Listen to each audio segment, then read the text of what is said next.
చేస్తున్నారండి. ఎస్ క్రిషాంక్ గారు, you want to 2021 statement ఇది. డీజీపీ మహేందర్ రెడ్డి గారు అప్పుడు డీజీపీగా ఉన్నప్పుడు రేవంత్ రెడ్డి గారు ఫోన్ ట్యాపింగ్ అలిగేషన్స్ మా మీద వేస్తున్నారు, ఇది తప్పు, అవి wrong, these are baseless allegations, it will have a serious impact on the morale of the police force. ఇవ్వండి, కాంగ్రెస్ వారు అడిగిరు కాబట్టి చెప్తున్నాను. ఎందుకంటే దాని తర్వాత లేదు మహేందర్ రెడ్డి గారు ఏం చేయలేదు, మహేందర్ రెడ్డి గారు అంటే ఇంటెలిజెన్స్ డీజీపీకి రిపోర్ట్ చేయలేదు, డైరెక్ట్ గా సీఎం కు రిపోర్ట్ చేశారు అంటున్నారు.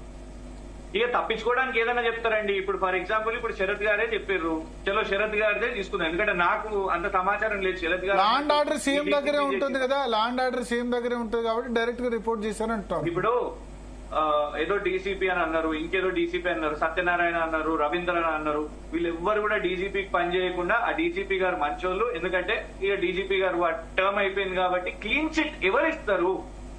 Scissors wife is above suspicion అన్నట్టు ఇక్కడ క్లీన్ చిట్ ఇప్పుడు మహేందర్ రెడ్డి గారు ఓకే ఈ గవర్నమెంట్ కి నచ్చింది కాబట్టి ఈ మహేందర్ రెడ్డి గారికి క్లీన్ చిట్ ఇచ్చేద్దాం, ప్రభాకర్ రావు గారే రాంగ్, మొత్తం ప్రభాకర్ రావు గారు రాంగ్ చేసిర్రు అని మనం ఫిక్స్ అయిదాము అనడానికి దట్ ఇవాళ ఉన్న కరెంట్ గవర్నమెంట్ అది అనొచ్చు. నేను I want to tell you one thing. ఇప్పుడు మీకు you may have an axe to grind, so you may say shift the burden to Mahender Reddy or somebody else, but the fact of the matter is జరిగిన incident అనేది telephone tapping అనేది జరిగింది.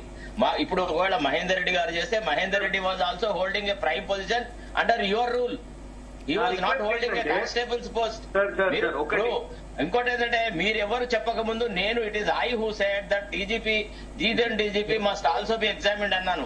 ఇప్పుడు కూడా selectively investigation జరుగుతుంది SIT ముందట, the then law secretary must also be examined అన్నాను, because he was member of the review committee, but where he is being shielded.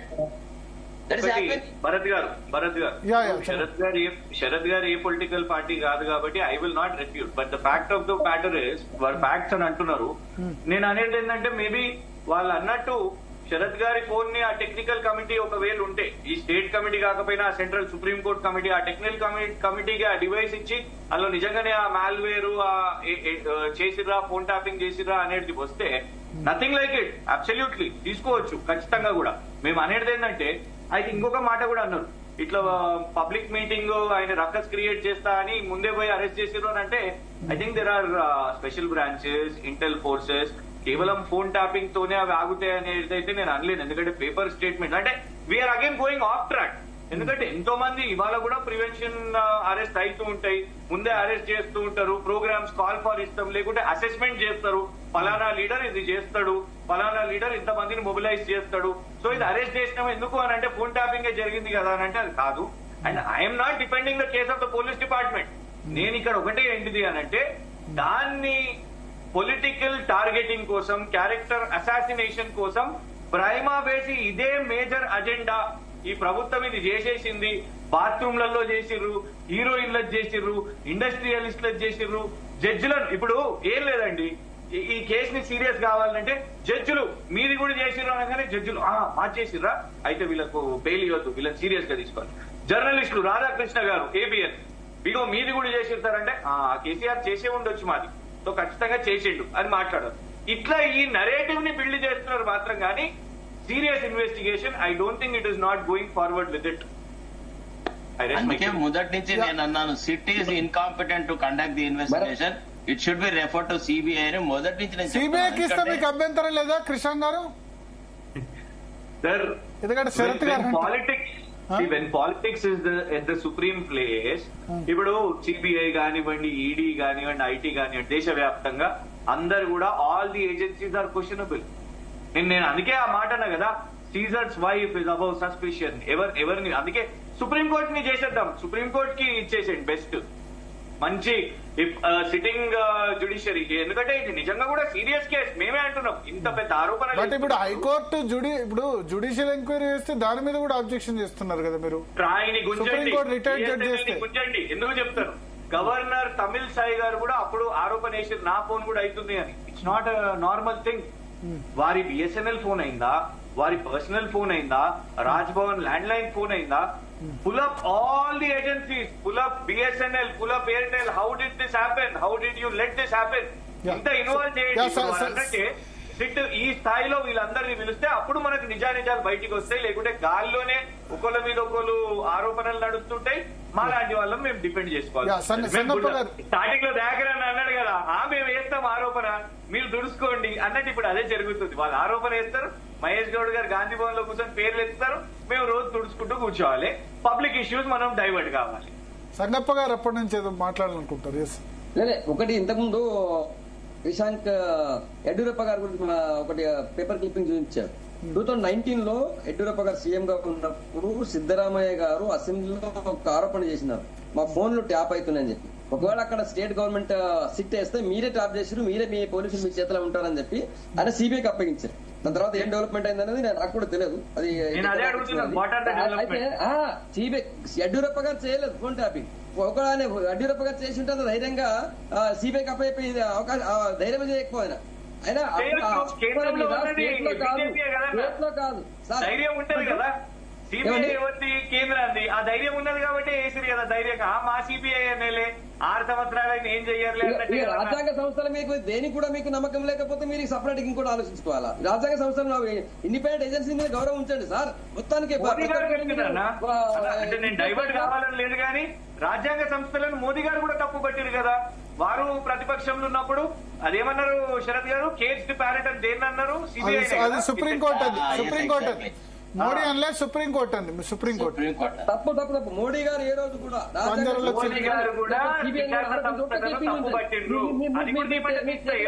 Phone ఉంటుంది కదా, మీరు తీసి చూపించండి. ఇప్పుడు ప్రింట్ తీసారు కదా, చూపించండి. తప్పు ఇప్పుడు అనలేదు మోడీ గారు ఏ రోజు. ఆ రోజు కూడా అనలేదు, ఈ రోజు కూడా అనలేదు. అఫ్ కోర్స్ గవర్నమెంట్ అన్నారు బరాబర్. మేము కాంగ్రెస్ గవర్నమెంట్ ఆరోపణ చేసినాం ఆ రోజు. Government Congress government caged parent అన్నది సుప్రీంకోర్టు, పంజరంలో చిలుక అని సుప్రీంకోర్టు అంది. అంటే మోడీ సౌరబుద్దీన్ ఎన్కౌంటర్ కేసులో సిబిఐ విచారణ తీరును దాన్ని తప్పుపట్టారు, అమిత్ షాను అరెస్ట్ చేయడానికి. అది వేరే సంగతి. బట్ మీరు అన్న డైలాగ్ మాత్రం అది సుప్రీంకోర్టుది, పంజరంలో చిలుక లాంటిది. అంటే శ్రీశాంక్ గారు చెప్పదలుచుకున్నదంటే అన్ని రాష్ట్రాలు చేస్తున్నాయి, బీజేపీ చేసింది, అన్ని చేసిందంటే ఇక్కడ ఏదో అంటే మీరు కూడా చేశారు కదా. పెగాసస్ ఆరోపణ వస్తే పెగాసస్ అయితే పెద్ద ఆరోపణ వస్తే సిబిఐ పెగాసస్ మీరు కూడా చేశారు కదా సంగప్ప గారు. జర్నలిస్ట్ పెగాసస్ ఏంది? అది ఫోన్ ట్యాపింగ్. అది ఒక ఏదో మాల్వేర్ నుంచి కొన్ని ఫోన్స్ లో తర్వాత కొన్ని సిస్టమ్ లో పెట్టారని చెప్పి వాళ్ళు అన్ని తీసుకున్నారు డేటా. అది ఎవరు ప్రూవ్ చేయాలా? నా ఫోన్ లో మీరు మాల్వేర్ పంపిస్తే దాన్ని ఎవరు ప్రూవ్ చేయాలా? ఎవరో టెక్నికల్ పర్సన్ ప్రూవ్ చేయాలా? అది కావాలని చెప్పి కాంగ్రెస్ పార్టీ కరెక్ట్ గా పార్లమెంట్ సమావేశాల ముందు, ప్రతి పార్లమెంట్ బడ్జెట్ సమావేశం ముందు ఒక ఇష్యూ తీసుకొచ్చేది. అందులో భాగంగా ఒక్కసారి పెగాసస్ తీసుకొచ్చింది, అది నిలబడలేదు. కావాలని చెప్పి బీజేపీ నిలబడలేదంటే సుప్రీంకోర్టులో అగ్రి అయింది. సుప్రీంకోర్టులో సెంట్రల్ గవర్నమెంట్ అగ్రి చేసింది. ఎస్ చేశాం పెగాసస్, కానీ దేశ వ్యతిరేక శక్తి డౌట్ ప్రకారం నువ్వు ఢిల్లీలో ఉన్నావు అని నువ్వు చెప్పా పెగాసస్. నేను దేశ వ్యతిరేక శక్తుల మీద చేసామన్నారు, పెగాసస్ చేయలేదు అనలేదు. మాల్వేర్ తెచ్చారు ఏమంటారు? దేశ వ్యతిరేక శక్తుల మీద చేశాం పెగాసస్, అందరు మేము పొలిటికల్ అపోనెంట్స్ మీద వాడలేదని చెప్పింది కేంద్రం. రిపోర్ట్ అల్టిమేట్ గా సుప్రీంకోర్టు మానిటరింగ్ రిపోర్ట్ ఏం చెప్పింది? పెగాసస్ చేసిన మాట వాస్తవమే అని ఉంది. సీల్డ్ కవర్ లో రిపోర్ట్ వచ్చింది. కానీ ఆ వ్యక్తులు ఎవరు అన్నది మాత్రం బయట పెట్టలేదు. దేశ వ్యతిరేక శక్తులు మాత్రమే పెగాసస్ స్పైవేర్ యూజ్ చేశామని చెప్పారు సుప్రీంకోర్టులో. సుప్రీంకోర్టు విచారణ కూడా జరిపింది. టెక్నికల్ ఎవిడెన్స్ ఉంటే సుప్రీంకోర్టుకు పోతే సుప్రీంకోర్టు కూడా టెక్నికల్ ఎవిడెన్స్ ఏది అని అడిగింది. సెంట్రల్ గవర్నమెంట్ ఎక్కడ కూడా దానికి కమిట్ కాలేదు, ఒప్పుకోలేదు. కాంగ్రెస్ పార్టీ వాళ్ళే దాన్ని ఎవ్రీ ఇయర్ పార్లమెంట్ సెషన్స్ ముందు ఒక టాపిక్ తీసుకొచ్చే వాళ్ళు. ఒక ఇయర్ లో పెగాసస్ తీసుకొచ్చారు. పెగాసస్ ఎక్కడ కూడా సెంట్రల్ గవర్నమెంట్ కమిట్ కాలేదు. ప్లీజ్ క్రాస్ చెక్ చేసుకోండి ఒకసారి. పెగాసస్ సంబంధించి సుప్రీంకోర్టు మానిటరింగ్ ఇన్వెస్టిగేషన్ జరిగింది. ఎస్ జరిగింది, స్పైవేర్ పంపించారని సుప్రీంకోర్టు కూడా అబ్జర్వేషన్ పేర్కొంది. కానీ ఆ నెంబర్స్ బయట పెట్టలేదు. ఆ నెంబర్స్ ఎందుకంటే దేశ భద్రత దృష్ట్యా దాన్ని బయట పెట్టడం కరెక్ట్ కాదని సుప్రీంకోర్టు అభిప్రాయపడ్డది. సుప్రీంకోర్టు దగ్గర సీల్డ్ కవర్ లో ఉంది. అది నేను చెప్పేది. ఎందుకు బయటకు రాలేదు? ఎస్ క్రిషాంక్ గారు. సో చెప్పండి. CBI is Congress Bureau of Investigation. Nation has no faith in CBI. Narendra Modi garu date 2013 24 June.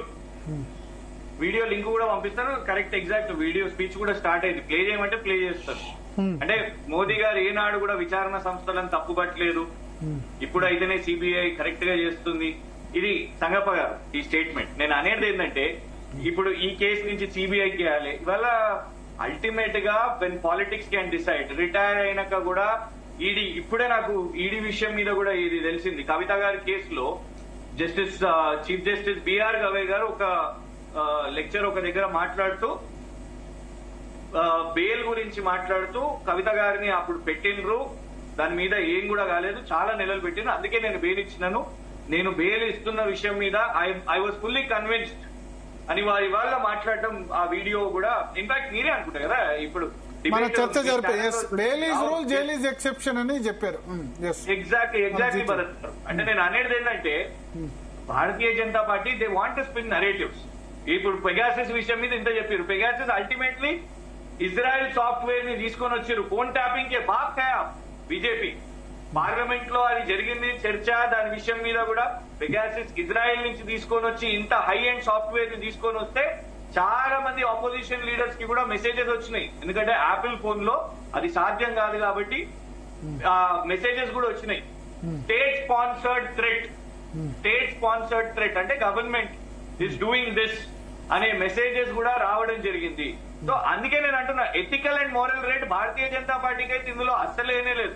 మా ఈటల రాజేందర్ గారు పోయినరు చెప్తున్నారు, బండి సంజయ్ గారు పోయినరు మాకు చెప్తున్నారు. సార్ ఇది లాగుతూ పోతుంటే ఇట్లనే ఉంటది. దేశంలో అన్ని సంస్థలను తెచ్చేసేయండి, దింపేసేయండి. BSNL, TRAI, Airtel, Idea, Vodafone ఇవేమన్నా పనిచేస్తున్నాయంటే అందరినీ కూడా తెచ్చేయండి. Please take this case seriously. Sharat గారు అన్నట్టే SIT is incompetent, but which authority is competent in this country? So ultimately let Supreme Court take this case up. Let Honorable Supreme Court take this case up. నిజంగా ఇది ఎంతవరకు నడుస్తుంది? మనం ఇంకో 3.5 years time waste చేసుకుని 5 years election వరకు ఇదే పోదామా? రేపు జూబ్లీ హిల్స్ లో కేటీఆర్ గారు క్యాంపెయిన్ కి చాలా సీరియస్ గా ఉంటారు, స్థానిక సంస్థల్లో చాలా సీరియస్ గా ఉంటారు. అందుకే మనం ఇమీడియట్ గా కేటీఆర్ క్యారెక్టర్ అసాసిన్ ని చేద్దాం. ఫార్ములా ఏ నడుస్తలేదు, వేరే కేసెస్ నడుస్తలేవు, అందుకే సడన్ గా ఇవన్నీ దుమ్మెత్తి పోద్దాము.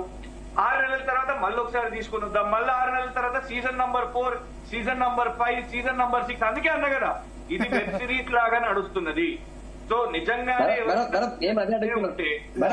గవర్నమెంట్ ని దయాకర్ గారు లైన్ లో ఉంటే భరత్ గారు దయాకర్ గారు అదే అడుగుతున్నా. ఒక కిషాన్ గారు అన్నట్టు ఇది టైం పాస్ చేస్తారా? నిజంగా మీ దగ్గర ఆధారంలో మీరు స్పెషల్ సిట్ వేసినారు, ఇంతమంది స్టేట్మెంట్ రికార్డ్ వేసినారు, రికార్డ్ ఏం లేకుండా ఎట్లాంటి సిట్ లేకుండా ఇక్కడ చిన్న ఇన్ఫర్మేషన్ తో తీసుకుపోయి రేవంత్ రెడ్డి గారిని జైల్లో వేసినారు, చంద్రబాబు నాయుడు గారిని ఇక్కడ తెలంగాణ నుంచి బయటకు భయపెట్టి పరిగెత్తిచ్చినారు కదా. మరి ఈ కాంగ్రెస్ గవర్నమెంట్ ఎందుకంటే అట్లా ఉంది అని అడుగుతున్నాం మేము. మీకు మీరు భయపడుతున్నారా? మీ దగ్గర ఇన్ఫర్మేషన్ లేకపోతే క్లోజ్ చేయండి. మరి మీ దగ్గర చేయండి, మీ దగ్గర ఉంటే నిజంగానే ఉంటే వాళ్ళని కేసు వేగవంతం చేయండి, మేము కూడా డిమాండ్ చేస్తున్నాం. లేకపోతే కిషాన్ గారు అన్నట్టు ఆయన అంత డైరెక్ట్ ఏం లేదంటున్నారు కదా. మరి మీ సిట్ ఇన్కాంపిటెంట్ అయినప్పుడు అని ఒక ఇది వస్తున్నట్టయితే నిజంగా లాగేసి అందరికీ డౌట్ వస్తుంది, కిషాన్కి కాదు మాకు డౌట్ వస్తుంది. అంటే నేను అడిగాను లాస్ట్ టైం శరత్ గారిని అడిగాను, ఎందుకు ఇట్లా లేట్ అంటే 600 మంది ఫోన్లు అంటే అంత ఈజీ కాదు, రోజుకొకరిని ఎంక్వైరీ చేయడం అంత టైం పడుతుంది అన్నారు శరత్ గారు. అంతేనా? ఇన్వెస్టిగేషన్ అంత ఫాస్ట్ కాదు అని చెప్పారు. ఎంత టైం అవుతుంది ఇన్వెస్టిగేషన్ అంటే? ఇంకా వెరీ ప్రిలిమినరీ స్టేజ్, 20 నెలలు అయినా సరే ప్రిలిమినరీ స్టేజ్ లోనే ఎందుకు ఉంది? అట్లీస్ట్ ఛార్జ్ షీట్ వరకు కూడా ఎందుకు పోలేదు? ఛార్జెస్ ఫ్రేమ్ దగ్గర పక్కన పెడితే ఛార్జ్ షీట్ దాకా కూడా ఎందుకు పోలేదు శరత్ గారు? అంటే ఒక్క విషయం అండి, ఇప్పుడు క్రూషియల్ పర్సన్స్ అందరినీ ఎగ్జామిన్ చేసిన తర్వాత వాళ్ళ నుంచి ఇంకా ఇప్పుడు ఎట్లుంటదంటే criminal trial is something like a chain. అందులో ఒక్క లింక్ తప్పినా గానీ accused will get the acquittal. కాబట్టి ఇన్వెస్టిగేషన్ చాలా సైంటిఫిక్ గా జరపాల్సిన పరిస్థితి ఉంటది అనమాట. దట్టు ఇదంతా రికార్డెడ్ ఎవిడెన్స్. ఏదైతే వాళ్ళ దగ్గర ఉందో డాటా గానీ లేకపోతే విషయాలు గానీ ఈ రికార్డెడ్ ఎవిడెన్స్ ని ప్రాపర్ గా ఎనలైజ్ చేయాలండి. So it takes time. I'm not saying that చాలా డిలే అవుతుందని అనడానికి వీలేదు, కానీ ప్రభాకర్ రావు వచ్చిన తర్వాతనే అసలు ఇన్వెస్టిగేషన్ అనేది స్టార్ట్ అయింది. మధ్యలో స్లాపీనెస్ వచ్చిన మాట వాస్తవం. మళ్ళీ నేను అనుకుంటే మోస్ట్ ఆఫ్ ఆల్ ఒక 2 months మాక్సిమం వాళ్ళు తీసుకొని ఛార్జ్ షీట్ ఫైల్ చేసే అవకాశాలు అయితే ఉంటాయి. అంతకంటే ఎక్కువ డిలే చేస్తే the credibility of the institution will be damage. ఇక అది అప్పుడు మాత్రం I may have to agree with Krishna. But at the present moment అట్లాంటి మరి చాలా ఉన్నాయి. ఇప్పుడు అట్లాంటి మరి అన్ని రోజులు కేసీఆర్ ప్రభుత్వం అధికారంలో ఉన్న ఓటుకు నోటు కేసు కూడా అంతే ముందుకు పోయింది కదా. అంటే చాలా విషయాలు ఉంటాయి. వాళ్ళ అవసరాలను బట్టి ఇన్వెస్టిగేషన్ అంటే తవ్వ గరం కన్నా తవ్వ ఠండా కన్నా ఇది పాలిటిక్స్. యా అంటే 2 నెలలలోపు సిట్ వేయాలి చార్జ్ షీట్ మీ లెక్క ప్రకారం అయితే, ఇంకా అంతకంటే ఎక్కువ డిలే వెయ్యకుంటే మాత్రం ఇది అర్థం లేదని వేయకుంటే అర్థం లేదు. ఓకే, సో ఒక చిన్న బ్రేక్ తీసుకుందాం. ఫోన్ ట్యాపింగ్ కి సంబంధించి అయితే